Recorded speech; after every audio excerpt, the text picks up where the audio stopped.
Hello, I'm the head of department for business education, and today I'm going to talk you through economics as an option for one of your A levels. Now, what I always like to say about economics is that it's a subject that leaves the door open to an endless list of career opportunities. So, the teachers in the department are myself, Miss O'Sullivan, Mr. Harper. Now, if you're from Chubwell Heath Academy, you might already know us, and Miss Carnham, but she doesn't like her picture, so she won't let me fit it on. If you're sitting there thinking, some of my friends, they know what they want to do, they want to be a doctor, they want to be a dentist, they want to be a stockbroker or an engineer, but I haven't got a clue. You might be sitting there thinking, I don't have a clue what I want to do when I leave school or university. My advice to you is to just keep your options open. Okay, and I think that economics as a subject really allows you to do that. As you can see, we've got the top 20 highest paying jobs in 2019, which I think is quite useful. We've got chief executives and senior officials. Now, these will be people that will have done either an economics degree or some type of business degree. We've got marketing and sales directors. Again, they will have taken an economics degree, maybe specialising in some of the marketing optional units. Financial managers and directors. Again, economics can lead you into this path. Advertising PR directors, managers, directors in finance, functional managers and directors. So HR managers and directors, tax experts. So an awful lot of these most highest average salaries, highest paid jobs in 2019 were careers with which economics is really useful and can help you go into. So another key question I always get about economics is, do I need to have studied GCSE Business Studies? No, of course not. Now, GCSE Business does help people who are taking A-level economics or A-level business, but every year we have a large number of students who've never done GCSE Business come and take A-level economics and they get outstanding results. They get A stars, they get A. So you don't have to have taken this. So let's have a look at what A-level economics is about. It's a very traditional subject, and it can be favoured by some of the top universities in the country. In fact, I think it's something like 2/3 of all pupils at Eton or Harrow actually take economics as an A-level in their subject.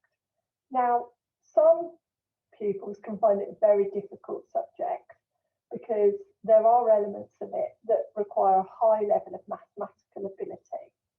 If you're a sort of A star student, or even a BA student, in which case we're talking about level 7 to level 9, and you wish to go to the top universities in the country, then economics is a good subject for you to think about if you're interested in the topics that I'm going to talk you through today. Now, economics will actually help you into a whole range of degree courses. You don't necessarily take it from A-level into degree. You might go on and do a biology degree, or you might go on and do a journalism degree, but economics can help you onto those courses. So let's have a look at our department results for economics. So we've had 100% A star to D grades for the last 4 years. In fact, the majority of our students get an A star to D grade. We haven't had a pupil fail since, well, I don't actually have any memory of anybody failing the 2-year A-level economics course. So if you're with us for the 2 years, then you've got a very high chance of getting a very good grade to help you into university. So what kind of subjects is it good to take economics with? Well, if you're going to do a Bachelor of Science degree in economics, then you will need to take A-level maths alongside your economics A-level. And actually, it will be very difficult or almost impossible to get onto a Bachelor of Science economics degree with without A-level maths with it. However, if you do a Bachelor of Arts Economics degree, you do not need maths A-level. There are plenty of universities, in fact most universities, because this is a degree that focuses more on economic thought, economic philosophy and economic history.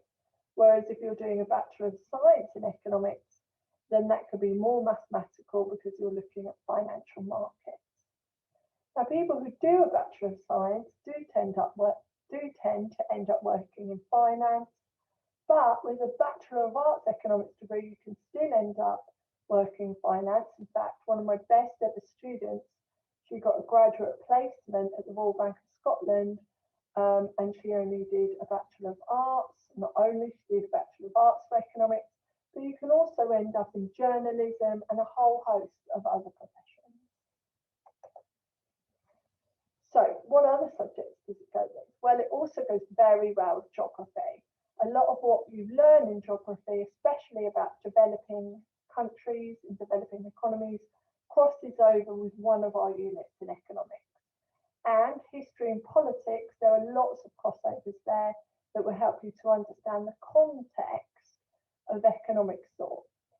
So you might, in history, learn about the Russian Revolution and the context of that and the economic ideologies that underpin that will help you understand some of your economics.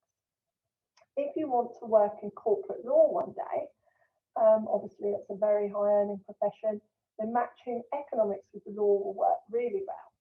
I mean, people don't actually realise that if you are interested in psychology, companies now spend huge amounts of money researching the behaviour of their consumers and their employees.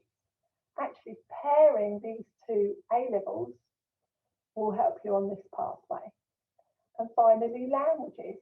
French and German are great A-levels to pair up with economics. And the reason for that is that if you are working financial markets, you're likely to be working internationally, and being able to speak somebody else's language is a great way of gaining clients and gaining business. So let's have a little look at the course content and assessment. So we have 4 themes. The first theme is about markets. So for example, the market for oil. So we look at how oil gets supplied, who demands it, how prices of oil are determined within the marketplace. We also look at things like market failure. So you'll learn in science and in geography that obviously people driving their cars using oil converted into petrol will produce CO2. Well, in economics, you'll look at ways that you can try and fix that problem, because we call that market failure. We actually look at ways to fix those type of problems. We'll also look at government intervention, when governments intervene into a marketplace, for example, in health. So the government there provides all of the NHS, and you'll look at the positives of that and some of the negatives and how we can overcome some of those negatives. In Theme 2, this is a really exciting stuff. So this is where you look at economic performance in the UK. You learn about terms that you probably hear on the news: inflation, gross domestic product. You learn why people are made unemployed, why unemployment grows. You'll look at the income of the whole economy, how the economy grows. And remember that all of these things are concepts that you need to understand as you go into adult life. Knowing about inflation, knowing about a growing or an economy in recession can really help you make good financial decisions, i.e. when to buy a house, what to fix your mortgage rate at, whether to bargain for higher wages with your employer. All of these things are key to your future life. So these concepts are very exciting. When we get to Theme 3, so this is the teamwork, we start to look at individual firms. We look at how they grow. We look at maybe how they float themselves on something called the stock market. We look at shares floating on the stock market, as I mentioned. We look at the objectives of these firms, how they make their money, so how they make their sales and how they make the money from their sales, which is revenue, and how they make their profits. We look at the fact that different markets are structured in different ways. And we look at the labour market, which is very interesting. When we come to the labour market, we look at things like discrimination and how it's detrimental for the economy and it's detrimental for businesses. We look at gender discrimination, we look at discrimination according to race. We also look at wages, how they're set, national minimum wage, and all the other types of government intervention that happens within marketplaces. Now, my favourite unit, which you can tell because I've put lots of pictures rather than just the terms for this one, is when we start to look at economics from a global perspective. Here we look at countries that are developed and that are developing. And what are the factors preventing countries from developing, or what are helping them develop very quickly, like China? We look at international economics and trade, how we trade with other countries. We'll look at the impact of Brexit, but we'll also look at our trade with the rest of the world globally, how that's changed over time. We'll look at concepts like globalization. We also look at inequality and poverty. So we'll look at what causes poverty, is there a need for poverty within an economy, and how we can overcome that and inequality as we go forward with economic policy. Again, we look at government intervention and we look at the financial sector, what a huge role the financial sector plays in the global economy. So, why is economics the greatest subject in the world, I hear you ask? Well, we've got some quotes here from my year 13. Ishvi, very driven young man. I'm going into economics because it's a high paying degree. I like the idea that economics can question the meaning of even the simplest of things. So that's more thoughtful there from Sapir. I love economics because it explains how the world works. Almost everything is related to money and its relationship with people. What you learn in economics can be implemented into your day-to-day doings rather than being completely theoretical like many other subjects. So there's some thoughts there from pupils that are taking economics at the moment in year 13. And a lot of them have chosen economics as their degree. So they must have liked the subject. Now, you will see an AS paper, which is worth 40% of the A level, except for that it doesn't count for the final A level. So even though if you take economics, you can take it for 1 year and you will get a qualification at the end of it that earns you UCAS points in the form of an AS. However, whatever you do in year 12 doesn't count to year 13. At the end of year 13, you'll have 3 papers, each 100 marks, and each one 2 hours apiece. In year 12, you'll only have 2 papers, they're 50%, each one's worth 50%, and they're an hour and a half each. So just please bear in mind that with our A-level economics, you can get a degree at the end of the year. Not a degree, you can get an A-level, you can't get a degree, you can get an A-level at the end of the year, but that your AS level will not count for your A-level. So, I don't want to talk too much because I know just listening to a video can be quite tricky. One thing you need to remember is that some students will say to you, this subject's harder than that subject. Actually, every subject you take in the sixth form is going to be difficult, and it's going to be more difficult than GCSE.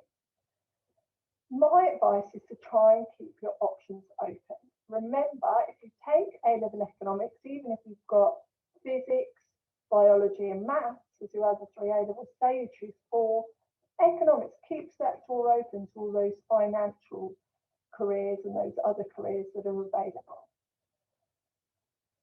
Balance what you think you're going to enjoy against what will help you get to university. Remember, don't pick a subject that you don't think you're going to enjoy, because you need to be able to get up in the morning, come into school and be be self-motivated to work hard. So you must choose a subject that you think that you're going to enjoy. If you're unsure, phone a university you think you would like to go to, or a course that you've got in mind if you are lucky enough to have that, and ask which subject they prefer for your course if you're unsure.